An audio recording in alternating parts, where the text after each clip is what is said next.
Mansa, qui est une organisation gérée par Alain Focar et Jules Doche, ont eu un échange très enrichissant en ce qui concerne la République démocratique du Congo.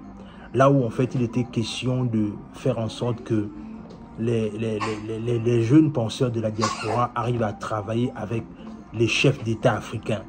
Et Alain Focar va dire quelque chose de très important que j'aimerais que vous puissiez écouter. Parce qu'en vérité, le narratif, c'est celui-là. C'est que quand quelqu'un travaille avec, quand un jeune intellectuel africain travaille avec les chefs d'État africains, la plupart du temps, ce qu'on dit, c'est que pourquoi est-ce qu'il travaille avec ce dictateur-là? Qu'est-ce qu'il va faire en politique et tout ce qui va avec? Mais Alain Focar, à travers son échange, a clairement remis les choses dans leur contexte. Je vais me passer de commentaires, je vais vous laisser suivre et on se parle juste après. Non, faut pas aller jusque-là, tout de même.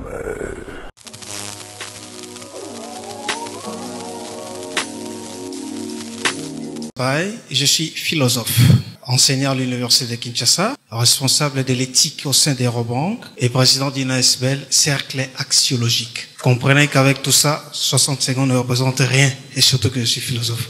Mais je veux respecter l'ordre de celui qui tient les bâtons.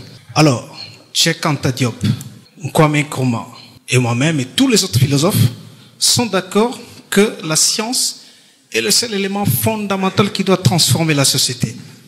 L'impératif de la transformation locale exige l'impératif d'une alliance entre la science et la politique. Parce que la politique a visé de la science et c'est la clé de tout développement. La transformation locale exige l'industrialisation. Or, pour industrialiser, il faut recourir aux théories scientifiques. La théorie sans pratique est vide et la pratique sans théorie est aveugle, comme l'a dit Kwame Nkrumah. Alors, je pose une question à Mansa, parce que nous aurons peut-être le temps de discuter dans les couloirs. Qu'est-ce que vous mettez en place pour casser le blocage politique par rapport au mental des dirigeants africains qui sont introvertis, qui pensent soi et non autrui?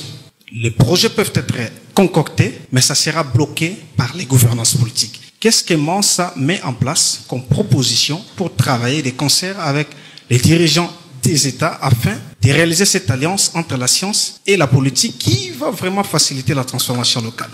Merci beaucoup. Et je réponds à la question de mon ami. Je vais raconter une histoire. Quand vous allez dans les chancelleries en Afrique, vous voyez des think tanks européens qui ont même des bureaux dans la présidence de la République. Hein? Tony Blair Institute et compagnie, EY, etc. Hein? Et ça ne gêne personne qu'ils fassent des propositions aux chefs d'État.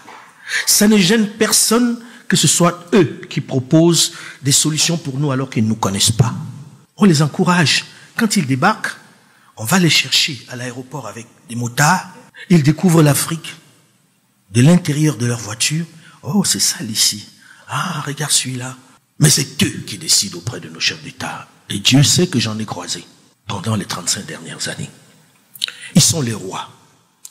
Mais le jour où nous avons eu la malencontreuse idée de dire à Mansa que oui, nous allons travailler avec les chefs d'État, honte les diables. Comment ils peuvent? Ah non, ils sont achetés. Personne n'a jamais dit de Tony Blair qu'il était acheté.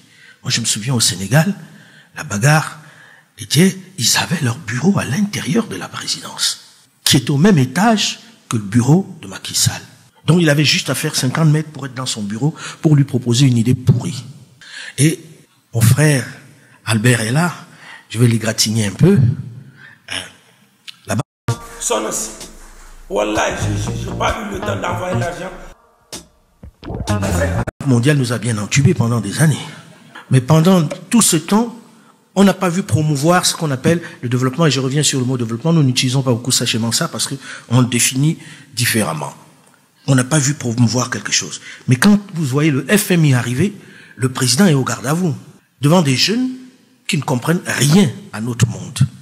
J'étais dans le comité de surveillance d'Air Afrique, et c'est mon camarade de l'école qui était chargé de la liquidation d'Air Afrique. Quelqu'un qui était monarchiste en France, c'est-à-dire le bonhomme à extrême droite, qui se dépêchait de liquider ce truc-là, à l'époque à AOM. Et il s'est fait un plaisir, et nous l'applaudissions.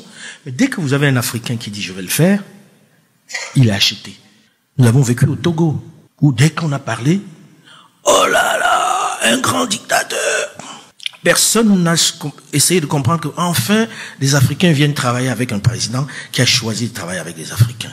Donc, à un moment donné, on a presque envie de dire aux gens de Mansa, ne disons pas qu'on va travailler avec eux. Alors que c'est vous qui devez nous pousser à travailler avec eux en leur donnant des idées, qu'ils en fassent ce qu'ils veulent. Ils vont pas nous écouter forcément. Mais que ce soit des idées africaines qui nous ressemblent, qu'ils en fassent ce qu'ils veulent. Mais au moins, on connaît nos populations.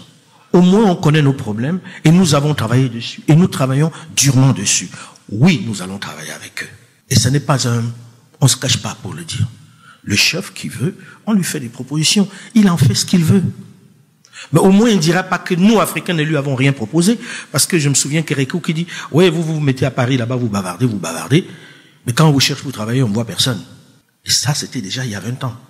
Parce que notre ADN à nous, c'est de dire, un président aux affaires, c'est un dictateur. On ne travaille pas avec lui, on ne lui parle pas. Sauf que c'est lui qui a les clés du camion. Si vous ne parlez pas avec quelqu'un qui a les clés du camion, il va dans le mur, vous y allez avec lui. C'est une obligation, c'est pas une option. Quelqu'un a les clés du camion, il s'engage sur l'avenue à côté. Il est en train de somnoler, ou il n'a pas passé son permis dans des conditions honnêtes. Mais vous devez lui dire attention, va plutôt dans ce sens-là, attention, freine un peu, etc. Si vous ne le lui dites pas, vous êtes dans la voiture et vous allez vous casser la gueule. Je sais que quand on dit ça, on dit oui, mais et le Cameroun alors, tu es Camerounais. Tu as un type qui est aux affaires depuis 42 ans, 92 ans. Et ça, c'est encore CFA. Pour moi, c'est un mystère. C'est un mystère. C'est Moïse. C'est Moïse. Hein? Donc, contre Moïse, qu'est-ce qu'on peut faire?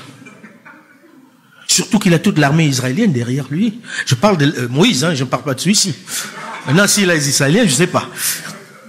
Mais toujours est-il que, je réponds à ceux-là, pourquoi vous ne parlez pas de mon pays comme je parle du vôtre? Ça nous aiderait peut-être.